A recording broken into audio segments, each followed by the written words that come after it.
Same over here on mat number 10. We're going to go to the second period scoreless. They just danced around in the first period. Uh-oh. Going to get a takedown right at the end of the period by Ban from Kiowa. So that's a tough time to give up those points right at the end of the period. Dylan Prelle starts on top here in the second period as a Bayfield wrestler stands up, turns into Prelle and going to get the escape and score the first points of the match. So Capel and Bond, they go to neutral position to start the period. Capel just takes a nice single leg shot, but Bond sprawls really hard. Doesn't give it up. Capel goes back in for a high crotch. It's not there. Now he's trying to sucker drag out of a front headlock. Bond just lets him go. He doesn't want any part of that. They're both on their feet. Bond's in the middle of the mat. Now Capel's in the middle of the mat with him.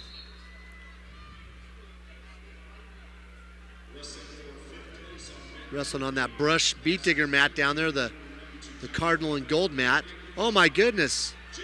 He just called Bond for stalling again, so that's a point for Capel. Wow.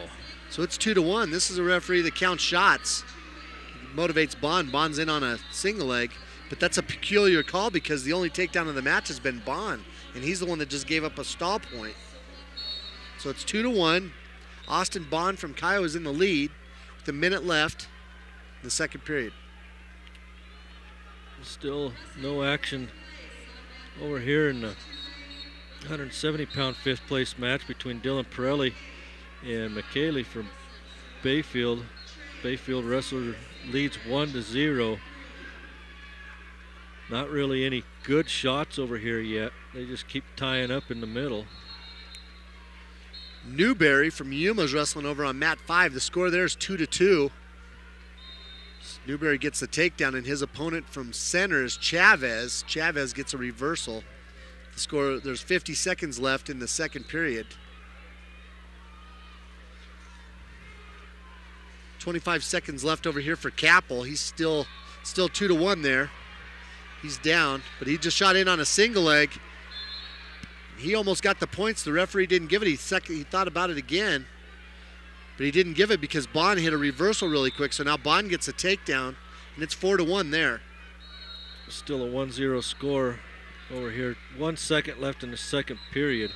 So we'll go to the third period in Dylan Prelle from Sterling's match. He's down 1-0, but his choice, and he chooses down. Newberry and Chavez, they're still tied up 2-2. 30 seconds left in the second period. Newberry's down. He's trying to get away. He's trying to peel it off. Chavez has got his inside leg hooked inside. He's trying to get that side headlock. Newberry's reaching across, trying to grab his leg. It's not going to do him any good. He better be careful here.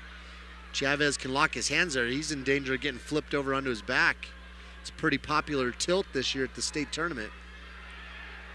McKaylee from Bayfield took a timeout to take a puff from his asthma medicine, so they're back again.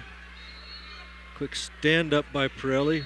McKaylee pulls him back down, holding onto that arm.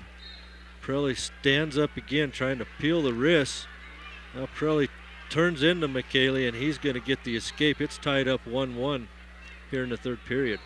So Bond got called for locking hands. He wasn't actually locking his hands, but his hands were side by side, and they were touching, so the official let everybody know that's still a locking hands penalty. And the score's 4-2 over there now as Capel's still down, and he's on bottom trying to get away.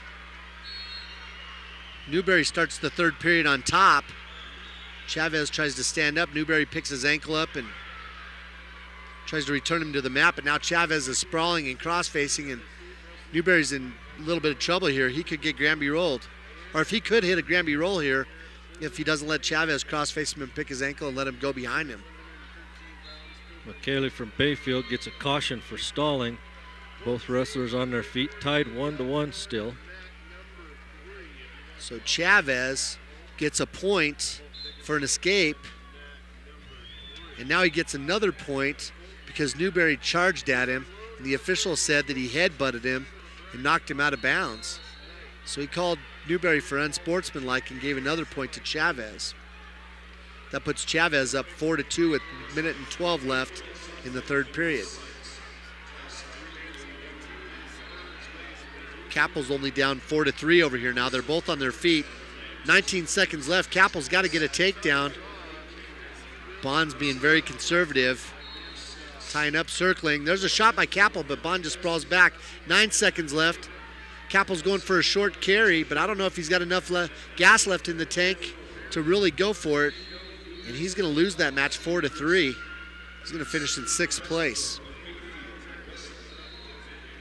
Prelle and McKaylee still tied up in the center. McKaylee tries a desperate headlock, and Pirelli's going to spin around behind. They haven't given a point yet. There's the 2 points with 9 seconds left.